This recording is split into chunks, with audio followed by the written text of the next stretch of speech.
Good morning, everyone, and welcome to what my husband lovingly refers to as my weaving studio.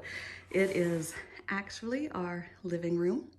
It's the only room in the house that's big enough to hold both my rigid heddle loom and my tools of the trade 4-shaft floor loom. And now that all the Christmas decorations are down, I have both of them up. We have the living room arranged so that we are able to have both of these up. This is my 32-inch Ashford rigid heddle loom. I'm doing a plain weave lap blanket on here right now in Lion Brand shawl and a ball in the colorway dark rainbow. I have made several in this colorway. I've made probably over a dozen Lion Brand shawl in a ball scarves and shawls. I love this yarn and I love the colorways. It is difficult to work with, but I really love the way it turns out. So it's worth the annoyance of working with it. This is going to a friend who doesn't know it. I hope she loves it when she receives it. But the one that I wanted to show you today is, here is my tools of the trade 4-shaft floor loom. I just finished weaving the second scarf on it last night, so you can see the paper on the floor here. That usually wraps around this back warping beam to keep the threads separated and help even out the tension.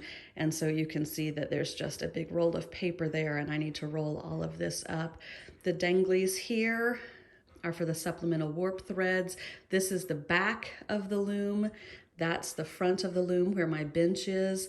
And I usually have a little side table next to me to hold my tea and my notebook where I keep all my weaving notes, and of course the remote, because the loom faces the TV when it doesn't face the gorgeous view. This weekend, I spent a couple hours weaving, and I took some video because I wanted to show you what it was like. It was very, very sunny, and you can see what a gorgeous sunny day it is today. So I hope that my footage turned out okay because it was so very bright. But you can see down here on the front apron beam, if I get in nice and close, you can see underneath there, there's the pink scarf with this turquoise one on top. And I'm gonna be unwinding these today and taking it off the loom. Here at the end of the warp, when there's not much thread left, I like to just take some time to sample, to just play with different treadlings and see how they work out with this same threading. I am in love with this threading pattern. I loved the pink one, which I'll show you in a minute. I love the turquoise one that looked like waves. I love this. It is all the same threading on the loom. It's just a different treadling sequence, and it gets all these gorgeous patterns.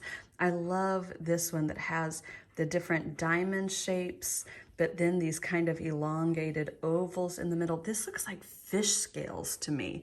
I'm really, really tempted.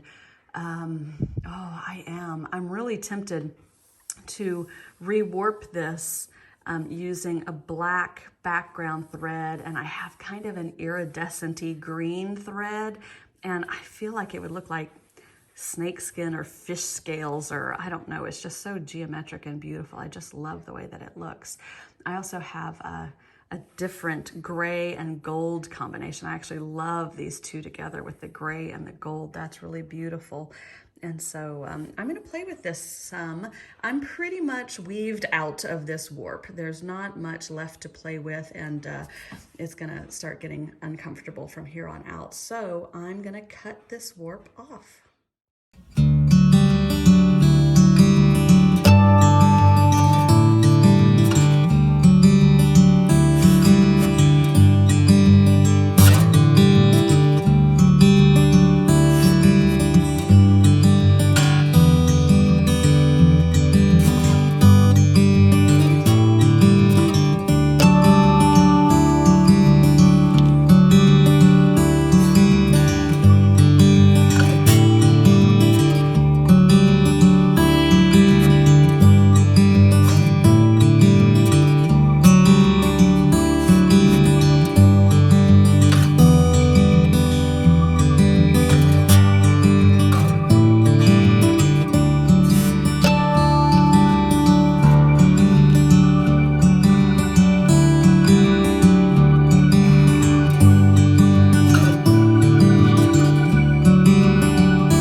Okay, so I always like to show reality. So here is the chaos of the loom after I have cut the projects off. There is yarn everywhere, lots of bits and ends of yarn. Here's the little sample that I did at the end. Here is the blue one. Here is the pink one. Once again, it's so sunny, it's hard to film, but it's nice to have some sunshine, so I'm not going to complain. Tony's not happy in the background. I did something that I've never done before. So when I cut this warp off, I used a strip of packing tape to tape down the end of the warp in the reed, because I am going to wind a new warp, and then I'm going to tie it onto this warp and then pull it through the reed and the heddles.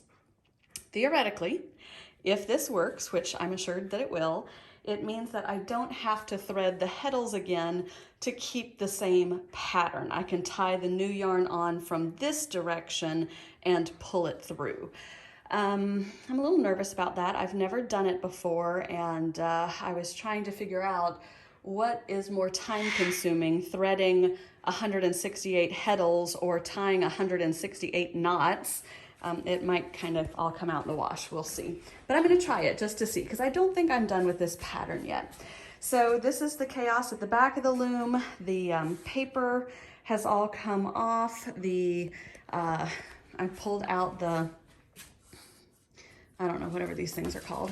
The big sticks, the lease sticks. I pulled the lease sticks out. This is looking a little wonky back here, so I'm gonna have to reset that a little bit. Yeah, everything's kind of a mess when it all comes off the loom. And so I've got quite a bit of cleanup to do. I've got to get these two wet finished, and so we can see what the final product is gonna look like. Tony is still screaming in the background. Then I have to wind the new warp, and I do have an idea for what I'm gonna do now. I've been thinking about it. And yeah, get on with the next project. I hate leaving an undressed loom because during the week, it's far easier for me to be able to just sit down and weave than it is for me to think through all the steps of warping the loom and winding the warp and those more technical aspects. So I try to do those on Saturday or Monday, which are the days that I typically am not working. And so since today's Monday, I think I'm going to work on winding a new warp today and maybe start the tying the knot project if I'm up for it. Yeah, I'm so excited. I think these both turned out beautifully. I used brand new yarn that I've never used before on these. The warp and the weft are both wool. One is a Harrisville Shetland. I don't recall what the other one is, but they're going to finish really interesting. They're very, very stiff right now. So it will be interesting to see what they feel like. They're very firm. They don't have a lot of drape to them. Right now, I would not put this around my neck because it's very scratchy. It's very almost papery or cardboardy, but wet finishing is magic when it comes to wool. And so I'm really excited to see how these soften up and bloom and how the pattern comes out once they're finished. And so I'm gonna work on that part now.